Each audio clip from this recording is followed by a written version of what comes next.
Hola a todos, bienvenidos y bienvenidas a este espacio llamado Entre la mente y yo, donde hablamos de psicología para la vida cotidiana. Soy Sofía Benítez, soy psicóloga clínica y en este podcast te invito a reflexionar sobre lo que sentimos, lo que nos pasa y cómo nos vinculamos, con un enfoque cálido, simple y sin vueltas, para acompañarte en tu proceso de autoconocimiento y bienestar.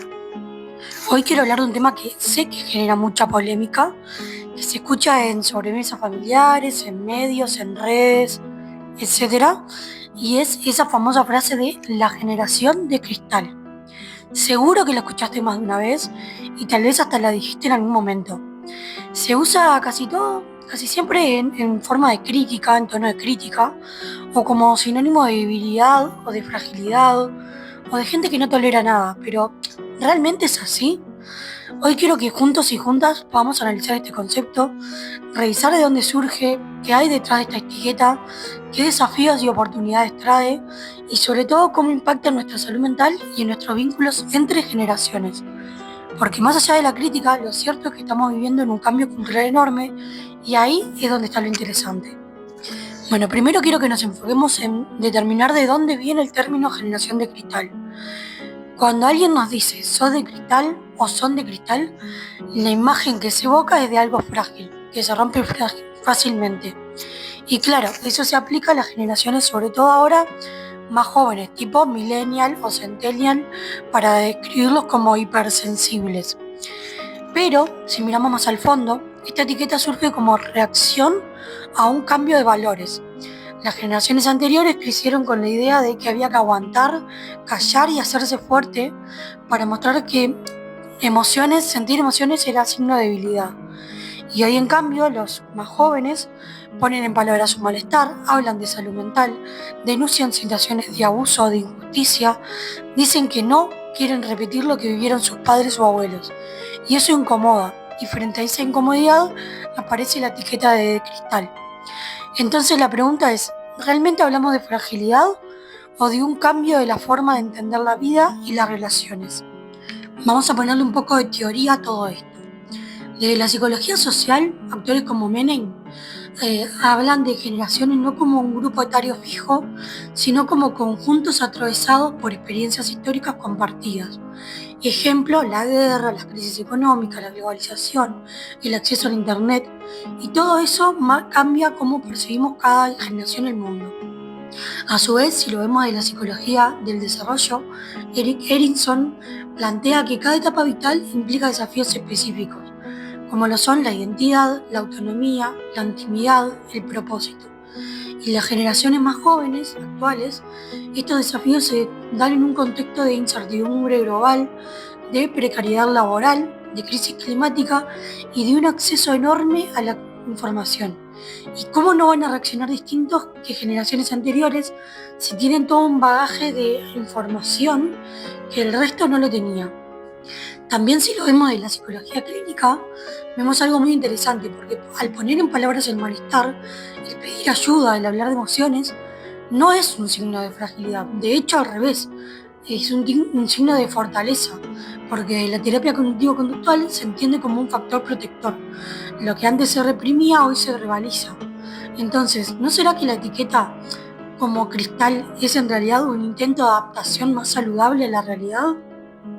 Por otro lado, quiero abordar como el kit de esta cuestión, que es el choque cultural intergeneracional. Porque claro, no podemos negar que existe un choque.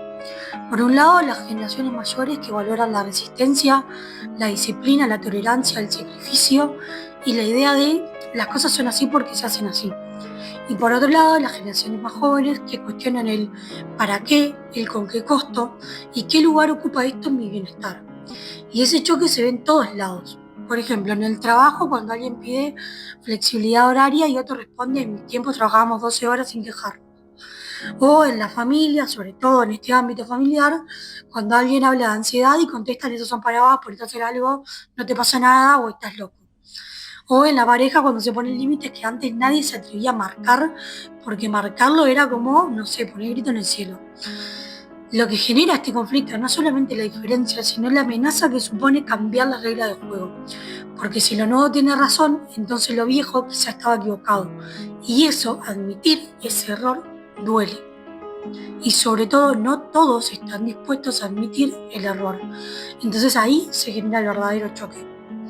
Ahora bien, también es cierto que no todo es ideal y que la generación de cristal tiene desafíos reales muy marcados, como lo son. A veces la baja tolerancia a la frustración es un hecho, porque crecieron en contextos más protegidos, con más inmediatez y con acceso rápido a todo. También está el riesgo de sobrerotular, sobre todo si es todo trauma, gatillo, ansiedad, y se pierde la capacidad de diferenciar intensidades, sobre todo en las emociones. Y tercero, un desafío muy marcado es la exposición constante a redes sociales que aumenta la comparación, la validación externa y muchas veces la presión por mostrar la vida perfecta. Entonces sí, hay aspectos a trabajar.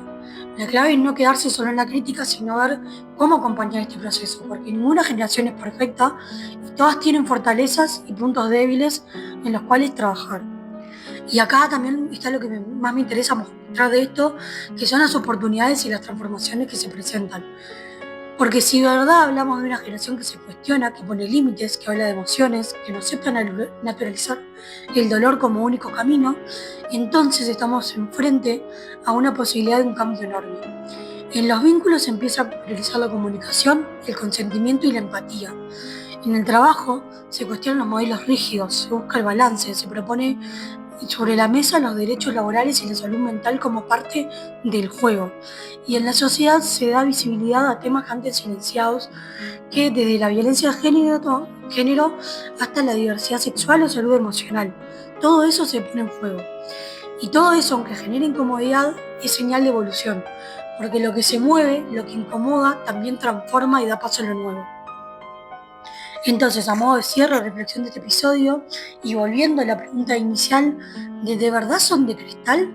¿O será que lo que parece fragilidad es en realidad sensibilidad al entorno, capacidad de cuestionar y de transformar?